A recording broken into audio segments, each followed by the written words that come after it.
Welcome to CG शिक्षा। मैं D निशा sir. आज हम लोग देख रहे हैं क्लास 10th मैथमेटिक्स का 12 चैप्टर। इससे पहले प्रीवियस वीडियो में हम लोगों ने चैप्टर नंबर 11 को कंप्लीट कर चुके हैं। हम लोग अब चैप्टर नंबर 12 में प्रवेश कर चुके हैं। तो हम लोग वृत्त एवं स्पर्श रेखा के बारे में जानेंगे। इस चैप्टर में हम लोग जानेंगे कि वृत्त क्या होती है, वृत्त से रिलेटेड जितने भी हमारे पास जो भी थ्योरिकल चीज़ है, जो भी प्रमेय है, उन सारे थ्योरम को हम लोग क्या करेंगे, क्लियर करेंगे। क्लियर। इससे पहले आप लोग वृत्त का चैप्टर क्लास 6 के बेस से आप लोग पढ़ते आ रहे हैं, जिसका डेफिनेशन को आप लोग क्लास 5 में भी पढ़े थे। क्लास 6 में आप लोग इसको क्लास 6 में 6 चैप्टर के बेस पे आप लोग पढ़े थे। क्लास 6, 7, 8 के बेस पे, 9th में भी पढ़े हैं। 8 में आप लोग स्पर्श चैप्टर नंबर 5 के बेस पे स्पेशल तरीके से पढ़े थे वृत्त में, जिसमें अंतर्वृत्त, बाह्यवृत्त, अंतर्वृत्त और परिगत दो वृत्त के बारे में पढ़े थे। उसी का हम लोग यहाँ पर डिस्कस करेंगे चैप्टर नंबर 12 के बेस पे। तो चलिए हम लोग स्टार्ट करते हैं बेसिक फंडामेंटल नॉलेज के साथ। बेसिक फंडामेंटल में हम लोग देखेंगे कि वृत्त एवं स्पर्श रेखाएं किस तरीके से होती है, ये कितने टाइप्स की होती है, इसके बारे में हम लोग बेसिकली इसकी चर्चा करते हैं। चलिए तो डेफिनेशन के थ्रू से हम लोग स्टार्ट करते हैं वृत्त के बारे में, जिसको सर्किल बोलते हैं। चलिए तो ये है हमारा पास वृत्त। वृत्त किसको बोलते हैं देखिए, ठीक है, ये है वृत्त। तो चलिए वृत्त के बारे में हम लोग यहाँ से जानते हैं भाई, वृत्त क्या होते हैं इसके बारे में हम लोग जानते हैं। चलिए वृत्त, ठीक है, ये देखिए ये आप लोगों वृत्त है भाई, यहाँ से देख सकते हैं आप लोग, ये देखिए, ठीक है। वृत्त एक ऐसी रचना है, ठीक है, जो चारों तरफ से आपके परिधि का रूप धारण कर लेती है, ठीक है। परिधि का क्या कर लेती है, रूप धारण कर लेती है, जैसे कि लाइक दिस, इस रूप में, ठीक है, ये आप लोगों का। तो इस बीच में हम लोग इस चीज़ में हम लोग ये चीज़ को देखते हैं कि भाई इसमें जो आप लोगों का होता है उस चीज़ को क्या बोलते हैं, ठीक है। जैसे ये वाला होता है, इस चीज़ को क्या बोला जाता है, इस चीज़ को मैं यहाँ से बता देता हूँ। ये जो आपका चीज़ है भाई, ये आप लोगों का क्या कहलाता है, इसको हम लोग बोलते हैं परिधि। इस चीज़ को हम लोग क्या बोलते हैं, परिधि बोलते हैं। ये चीज़ आपकी क्या कहलाती है, परिधि। वृत्त के चारों ओर का जो घेराव रहता है, वृत्त के चारों ओर का जो घेराव रहता है, ठीक है, वृत्त का जो चारों तरफ का घेराव जो रहता है, ये आपका सरकमफ्रेंस परिधि कहलाता है। कम्फ्रेंस, ठीक है, वृत्त के चारों तरफ का घेराव, वृत्त के चारों ओर का घेराव, वृत्त के चारों ओर का घेराव की लंबाई, शॉर्ट फॉर्म में बोला जाए तो ये आपकी क्या कहलाती है, परिधि कहलाती है, ठीक है। ये और वृत्त की परिधि आपकी कितनी होती है, तो 2πr होती है वृत्त की परिधि। वृत्त की परिधि की बात करते हैं तो वृत्त की परिधि आपकी होती है 2πr, ठीक है। वृत्त की परिधि क्या होती है, 2πr होती है। क्लियर। तो परिधि के बेस पे हम लोग इस तरीके से देखते हैं। अब इसके बाद हम लोग यहाँ पर ले लेते हैं, आप इसका मान लेते हैं कि मूल बिंदु। मूल बिंदु यहाँ से मैं ले लेता हूँ भाई, यहाँ से एक मूल बिंदु ले लिया, यहाँ पर एक मूल बिंदु मैं ले लिया ना, यहाँ से मैं एक मूल बिंदु ले लिया हूँ, देखिए यहाँ से एक मूल बिंदु यहाँ पर ले लिया। अब यहाँ से मूल बिंदु केंद्र से परिधि को मिलाने वाली रेखा, केंद्र से, ठीक है, केंद्र से परिधि को मिलाने वाली ये जो रेखा होती है, ये आपकी रेडियस कहलाती है। ये आप लोगों की क्या कहलाती है, ये आपकी रेडियस कहलाती है। ये आपकी क्या कहलाती है, रेडियस, ठीक है। इसको हम लोग क्या बोलते हैं, त्रिज्या बोलते हैं भाई। इस चीज़ को हम लोग क्या बोलते हैं, त्रिज्या। इसको बोला जाता है त्रिज्या, जिसको हम लोग क्या बोलते हैं, रेडियस। इसको क्या बोला जाता है, रेडियस, त्रिज्या, ठीक है। और ये जो त्रिज्या होती है भाई, ये जो त्रिज्या होती है आपकी, ये त्रिज्या, इसको हम लोग r से दर्शाते हैं, क्योंकि ये क्या होती है, आपकी रेडियस होती है। तो ठीक है, तो ये आप लोगों की केंद्र बिंदु है, ये आप लोगों की केंद्र बिंदु है O, ठीक है। यहाँ से अब देखिए जो वृत्त की परिधि है, केंद्र से परिधि को मिलाने वाली जो रेखा होती है वो आपकी त्रिज्या कहलाती है, वृत्त की त्रिज्या कहलाती है। अब यहाँ पर हम लोग ये चीज़ को देखते हैं कि यहाँ पर आपका जो केंद्र है भाई, ये आपका परिधि है। परिधि के किसी एक बिंदु से परिधि के किसी दूसरे बिंदु तक मिलाने वाली ये रेखा, ये जो आप लोगों की रेखा होती है, ठीक है, ये वाली जो रेखा है, ये वाली, ठीक है, परिधि के किसी एक बिंदु से दूसरे बिंदु को मिलाने वाली जो रेखा होती है, उस रेखा को हम लोग क्या बोलते हैं, जीवा बोलते हैं। उस रेखा को हम लोग क्या बोलते हैं, जीवा। ये आप लोगों की जीवा कहलाएगी, ये आपकी लोगों की जीवा कहलाएगी, कोड बोलते हैं जिसको, ये जीवा। क्लियर। और वृत्त के परिधि के केंद्र से होकर गुजरने वाली जो रेखा होती है, वो आपका वृत्त का व्यास होता है, जो केंद्र से होकर के गुजरती है, जिसको वृत्त की सबसे बड़ी जीवा को हम लोग व्यास कहते हैं। वृत्त की सबसे बड़ी जीवा को हम लोग क्या बोलते हैं, व्यास बोलते हैं। वृत्त की सबसे बड़ी जीवा को हम लोग क्या बोलते हैं, व्यास बोलते हैं। वृत्त की सबसे बड़ी त्रिज्या को हम लोग क्या बोलते हैं, व्यास। ये आप लोगों का केंद्र है, सेंटर, इसको हम लोग क्या बोलते हैं, केंद्र। ये आपका तो केंद्र है, ये आपका केंद्र है, सेंटर, ये आपका सेंटर है। और ये वाला जो पोर्शन है, ये वाला, इसको हम लोग व्यास बोलते हैं, डायमीटर। इस चीज़ को, पूरे चीज़ को क्या बोलते हैं हम लोग, व्यास बोलते हैं, जिसको क्या बोला जाता है, डायमीटर। इसको व्यास बोला जाता है, और व्यास को ही बोला जाता है डायमीटर। डायमीटर, इस व्यास को बोला जाता है डायमीटर। क्लियर। तो यहाँ से आप लोग जान गए कि परिधि के एक बिंदु से दूसरे बिंदु को मिलाने वाली रेखा आपकी जीवा कहलाती है, और केंद्र से परिधि को मिलाने वाली जो रेखा होती है, केंद्र से परिधि के बीच की जो दूरी होती है वो त्रिज्या होती है। अब वृत्त की सबसे बड़ी जीवा को हम लोग व्यास कहते हैं। त्रिज्या का दोगुना व्यास होता है, व्यास का आधा त्रिज्या होता है। ये आपका केंद्र हो गया, ये आपका परिधि हो गया। ठीक है, आई थिंक आप लोगों को परिधि भी समझ में आ गया होगा, केंद्र भी समझ में आ गया होगा, जीवा भी समझ में आ गया होगा। अब यहाँ से वृत्त के बेस पे देखते हैं हम लोग। पहला नंबर, पहला वृत्त की त्रिज्या होती है भाई, पहला क्या होती है, वृत्त की त्रिज्या। पहला होती है वृत्त की त्रिज्या, पहला क्या होती है, वृत्त की त्रिज्या होती है r। दूसरा वृत्त का व्यास होता है भाई, वृत्त का व्यास होता है 2r। ठीक है। तीसरा वृत्त का परिधि होता है 2πr। और चौथा होता है वृत्त का क्षेत्रफल, वृत्त का क्षेत्रफल ये होता है आपका πr²। ये होता है πr²। तो वृत्त की त्रिज्या r, वृत्त का व्यास 2r, वृत्त की परिधि 2πr, वृत्त का क्षेत्रफल πr²। ठीक है। और पांचवा में एक होता है वृत्ताकार मार्ग का क्षेत्रफल, वृत्ताकार मार्ग का क्षेत्रफल, जिसको आप लोग क्लास 9 के बेस पे भी पढ़े, क्लास 8 के बेस पे। ये आपका πr1² माइनस πr2² होता है। ठीक है। तो यहाँ पर वृत्त की त्रिज्या के माध्यम से हम लोग देख लिए, रेडियस के माध्यम से। ठीक है। तो यहाँ से हम त्रिज्या है, ये आप लोगों का क्या है, वृत्त की त्रिज्या है, ये आप लोगों की वृत्त की त्रिज्या है ये भाई। उसके बाद ये आपका वृत्त का व्यास है, वृत्त की त्रिज्या r होती है, वृत्त का व्यास 2r होता है, वृत्त की परिधि 2πr होता है, वृत्त का क्षेत्रफल πr² होता है, वृत्ताकार मार्ग का क्षेत्रफल πr1² माइनस πr2² के बेस पे होता है भाई।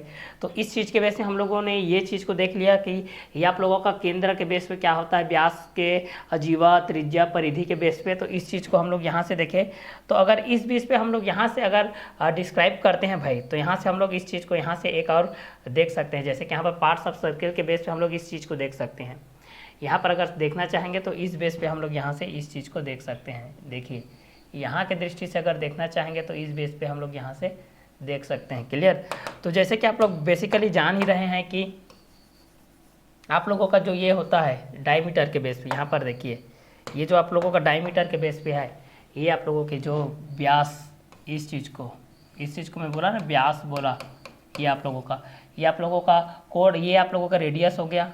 ये रेडियस, जैसे यहाँ से ये के बीच में ये रेडियस के बेस पे हो ना, इसी को देखिए डायमीटर, ये कोडा बोलते हैं। इस चीज़ को जीवा, जैसे इस चीज़ को मैं बोला ना जीवा, उसी के बेस पे यहाँ पर देखिए, इस तरीके से आप लोग पार्ट्स ऑफ सर्कल के बेस में इस चीज़ को आप लोग जान सकते हैं। क्लियर।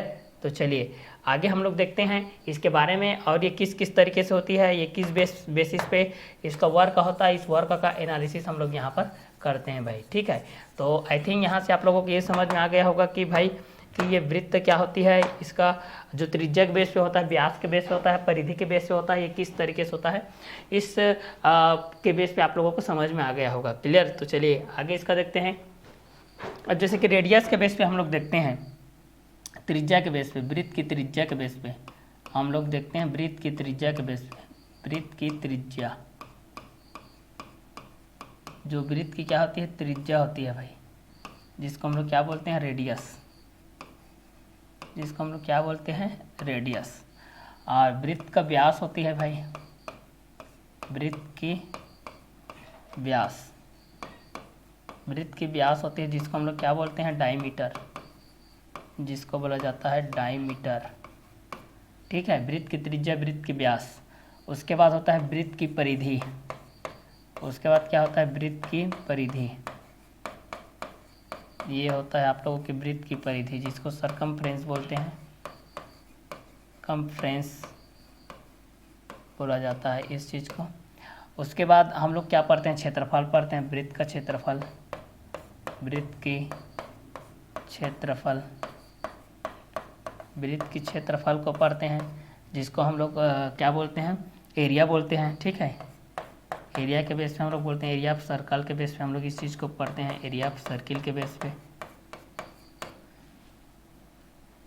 अब यहाँ पर इस चीज़ को हम लोग तो रेडियस के बेस पे यहाँ पर हम लोग जान ही रहे हैं कि ये आप लोगों का आर के बेसिस पे होता है, ये आप लोगों के आर के बेस पे होता है, रेडियस आर के बेस पे होता है या स्मॉल आर के बेस पे होता है।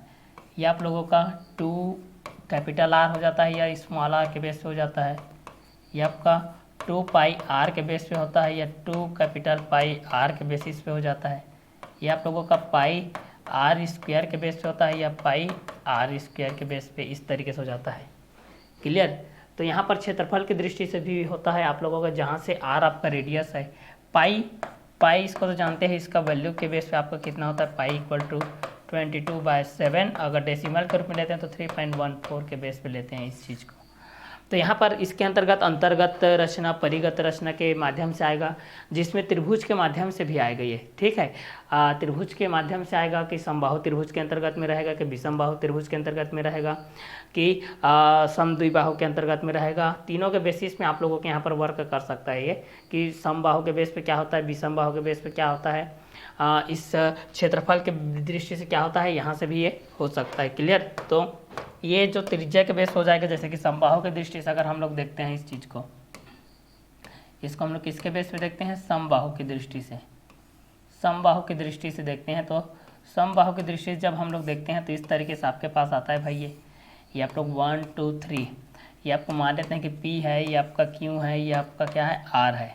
ठीक है, तो ये तीनों इक्वल रहते हैं यहाँ पर। ठीक है, मतलब P की दृष्टि से एंगल मतलब P इक्वल टू होता है PQ इक्वल टू आपका QR होता है, और QR इक्वल टू यहाँ PQ equal to QR equal to PR। ये तीनों बेसिस पे आपका समबाहु त्रिभुज के बेस पे ये इक्वल होता है। अब यहाँ पर जो रचना होती है अंतर्गत, ये रचना होती है यह बाह्य वृत्त के अंतर्गत होती है, और ये आप लोगों की अंतःवृत्त के अंतर्गत होती है। इस तरीके से दो वृत्त के माध्यम से हम लोग यहाँ पर पढ़ते हैं, एक बाह्य है, एक अंतःवृत्त की रचना के बेस पे होती है। क्लियर। तो इस बेसिस पे आप लोगों का जो वर्क होता है वो आप लोगों का अंतर्गत भी हो सकता है, परिगत भी हो सकता है। तो त्रिभुज के बेस पे जब हम लोग देखते हैं इस चीज़ को, तो यहाँ पर क्या समबाहु त्रिभुज देखें हम लोग, ये समबाहु त्रिभुज के अंतर्गत होता है, जिसके लिए भी थ्योरम होता है, समबाहु त्रिभुज के बेस पे होता है फर्स्ट जब हम लोग देखते हैं तो, और सेकेंड कंटेंट देखते हैं तो समद्विबाहु के बेस पे होता है, समद्विबाहु त्रिभुज के बेस पे होता है। और थर्ड हम लोग देखेंगे तो ये आप लोगों का विषमबाहु त्रिभुज के बेस पे होता है, विषमबाहु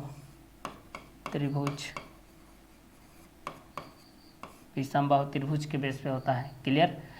और ये तो आप लोगों को भुजा के आधार पे हम लोग देखते हैं इस चीज़ को हम लोग किसके आधार पे देखते हैं, भुजा के आधार पे देखते हैं। ये आपके भुजा के आधार पे होता है, ये आपके किसके आधार पे होता है, ये आपके भुजा के आधार पर होता है। ये आपके किसके आधार पे होता है, तो ये आपके भुजा के आधार पे होता है। दूसरा एक होता है वो आपके कोण के हिसाब से होता है भाई, दूसरा क्या होता है, कोण के आधार पे होता है, वो आपके कोण के आधार पे होता है। तो कोण के आधार पे कितने प्रकार का होता है इस चीज़ को देखते हैं, ये आपके कोण के आधार पे होता है। तो कोण के आधार पे भी हम लोग यहाँ से देखते हैं, तो यहाँ पर कोण के आधार पे हम लोग इस चीज़ को देखते हैं। तो फर्स्ट में आप लोगों का न्यून कोण के माध्यम से आता है, तो ये आप लोगों का न्यून कोण होता है भाई, न्यून कोण होता है।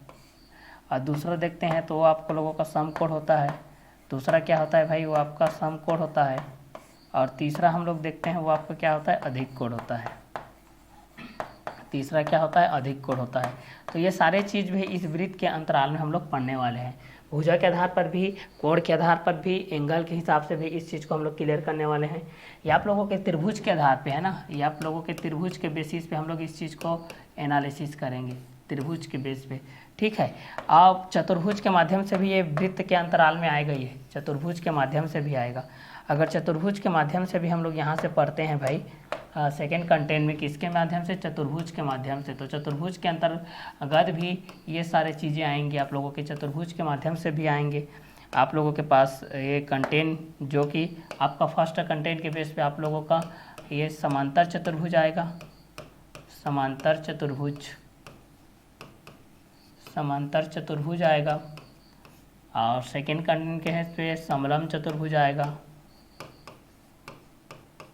समलम चतुर्भुज आएगा। थर्ड देखेंगे तो समचतुर्भुज आएगा, समचतुर्भुज आएगा। फोर्थ देखते हैं तो ये वर्ग के बेस पे आता है, और फिफ्थ देखते हैं तो ये आयत के बेस पे आता है। ये चतुर्भुज की दृष्टि से आ जाता है, ठीक है। ये आप लोगों के चतुर्भुज की दृष्टि से ये आपके आ जाता है, ठीक है।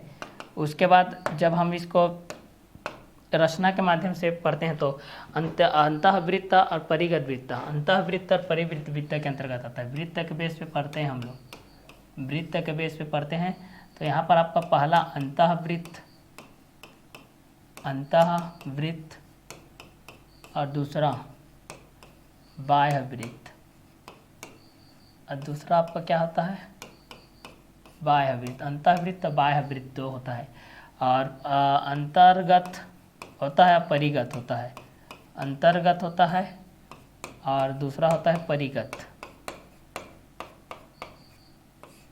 परिगत होता है। अब इसमें हम लोग क्या देखते हैं, जितने भी आप लोगों के त्रिभुज से रिलेटेड जो भी आप लोगों के कंटेंट होते हैं, चाहे वह त्रिभुज वृत्त से अंतःवृत्त के बेस पे, परिगत के बीच में चतुर्भुज से समांतर चतुर्भुज हो, चाहे समलम चतुर्भुज, चाहे सम चतुर्भुज, चाहे वर्ग हो, चाहे आयत हो, चाहे अंतःवृत्त हो, चाहे बाह्यवृत्त हो, चाहे अंतर्गत हो, चाहे वह परिगत के माध्यम से हो, तो ये भुजा के आधार पर होते हैं समबाहु त्रिभुज के बेस पे। तो यहाँ पर समबाहु से रिलेटेड क्या है कि जिसकी सभी भुजाएं आपस में क्या होती है, इसके लिए तो प्रीवियस चैप्टर में बता चुका हूँ कि इसकी सभी भुजाएं आपस में क्या होती है, बराबर होती है। इसकी दो भुजाएं बराबर होती है, समबाहु विषमबाहु, इसकी कोई भी भुजा आपस में बराबर नहीं होती है। न्यून कोण 0 से अधिक 90 से कम होता है, सम कोण केवल 90 डिग्री होता है, अधिक कोण 90 से अधिक 180 से कम होती है, ठीक है। समांतर चतुर्भुज जिसके दोनों युग्म क्या हो, परस्पर समांतर हो भाई, जिसके दोनों युग्म परस्पर क्या हो, समांतर। समलम किसी एक युग्म इसमें समांतर होता है भाई, कोई भी एक युग्म आपके क्या होता है, समांतर। सम चतुर्भुज जिसकी सभी भुजाएं आपस में क्या होती है, बराबर होती है, क्लियर। वर्ग के बेस पे देखते हैं तो वर्ग के बेस पे हम लोग क्या देखते हैं, जिसकी चारों भुजाएं आपस में बराबर होती है, हम प्रत्येक कोण कितने अंश की होती है, 90 अंश की होती है, वह वर्ग कहलाती है, ठीक है। और सभी भुजाएं आपस में क्या होती है, इसकी बराबर होती है। वर्ग की सभी भुजाएं आपस में क्या होती है, बराबर होती है। इसकी सभी भुजाएं आपस में क्या होती है, बराबर होती है, प्रत्येक कोण 90 अंश की होती है, ये आप लोगों का वर्ग कहलाता है। आयत की दृष्टि से जब देखते हैं तो आयत में आमने सामने की भुजा आपस में बराबर होती है, प्रत्येक कोण 90 अंश की इसकी भी होती है। ये सभी कॉमन चीज़ हैं, ठीक है। ये भी 90 के बेस पे होता है, ये भी 90 के बेस पे होता है, ये भी 90 के बेस पे होता है, ये भी 90 के बेस पे होता है, ठीक है। ये आप लोगों के आयत के अंतराल में आता है और ये आप लोगों के वर्ग के अंतराल में आता है, ठीक है। तो ये वर्ग ये आयत के बेस पे आता है। तो त्रिभुज के बेस से भुजा के आधार पर हम लोग देखते हैं तो समबाहु त्रिभुज को देखते हैं, उसके बाद समद्विबाहु त्रिभुज को देखते हैं, फिर विषमबाहु त्रिभुज को देखते हैं, फिर कोण के आधार पर देखते हैं तो न्यून कोण की दृष्टि से देखते हैं, फिर समकोण की दृष्टि से देखते हैं, फिर अधिक कोण की दृष्टि से देखते हैं, चतुर्भुज के माध्यम से देखते हैं तो समांतर चतुर्भुज के बेसिस पे देखते हैं, फिर समलम चतुर्भुज के बेसिस पे देखते हैं, फिर सम चतुर्भुज के बेसिस पे देखते हैं, फिर वर्ग, फिर आयत, फिर अंतःवृत्त, फिर बाह्यवृत्त, अंतर्गत, परिगत के माध्यम से इस चीज़ को देखते हैं। तो इसके अंतर्गत में जो त्रिभुज है जो कि 3 भुजाओं से घिरी बंद आकृति होती है, 3 भुजाओं से घिरी बंद आकृति को त्रिभुज बोलते हैं। और त्रिभुज 2 प्रकार के होते हैं, भुजा के आधार पर होता है, दूसरा कोण के आधार पर। भुजा के आधार पर आपका समबाहु त्रिभुज, समद्विबाहु त्रिभुज, विषमबाहु त्रिभुज होता है। कोण के आधार पर न्यून कोण, सम कोण, अधिक कोण होता है। चतुर्भुज में हम लोग देखते हैं समांतर चतुर्भुज, समलम चतुर्भुज और सम चतुर्भुज, वर्ग, आयत के बेस पे देखते हैं। वृत्त में अंतःवृत्त, बाह्यवृत्त के अंतर्गत देखते हैं, क्लियर। वृत्त के अंतर्गत आप अगर देखेंगे तो यहाँ पर आप लोगों को त्रिज्या को भी जानना पड़ेगा, त्रिज्या को जानना पड़ेगा जीवा को जानना पड़ेगा, त्रिज्या को जानना पड़ेगा, जीवा को जानना पड़ेगा, केंद्र क्या होती है इसको जानना पड़ेगा, व्यास क्या होती है इसको जानना पड़ेगा, परिधि क्या होती है इसको जानना पड़ेगा, परिधि, ठीक है। छठवां रेखा को जानना पड़ेगा, रेखाखंड क्या होती है इसको भी जानना पड़ेगा, रेखा, रेखाखंड, उसके बाद किरण को जानना पड़ेगा, उसके पश्चात बिंदु को भी जानना पड़ेगा। ये सारी चीज़ों को आपको जानना पड़ेगा। ये 1 बाय 1 करके आपके कंटेंट के हिसाब से ये आता रहेगा। तो त्रिभुज के आधार पे, भुजा के आधार पे हो जाएगा समबाहु त्रिभुज, समद्विबाहु त्रिभुज, विषमबाहु त्रिभुज, कोण के आधार पे हो जाएगा न्यून कोण की दृष्टि से, समकोण की दृष्टि से, अधिक कोण की दृष्टि से। और चतुर्भुज के बेसिस पे हम लोग इस चीज़ को पढ़ेंगे तो समांतर चतुर्भुज के बेसिस पे आएगा, समलंब चतुर्भुज के बेसिस पे आएगा, सम चतुर्भुज के बेसिस पे आएगा, वर्ग के बेसिस पे, आयत के बेसिस पे आएगा, अंतःवृत्त के बेस पे, बाह्यवृत्त के बेस पे, अंतर्गत, परिगत, त्रिज्या, जीवा, केंद्र, व्यास, परिधि, रेखा, रेखाखंड, किरण, बिंदु, ये सारे बेसिकली चीज आप लोगों के इस चैप्टर में आने वाले हैं।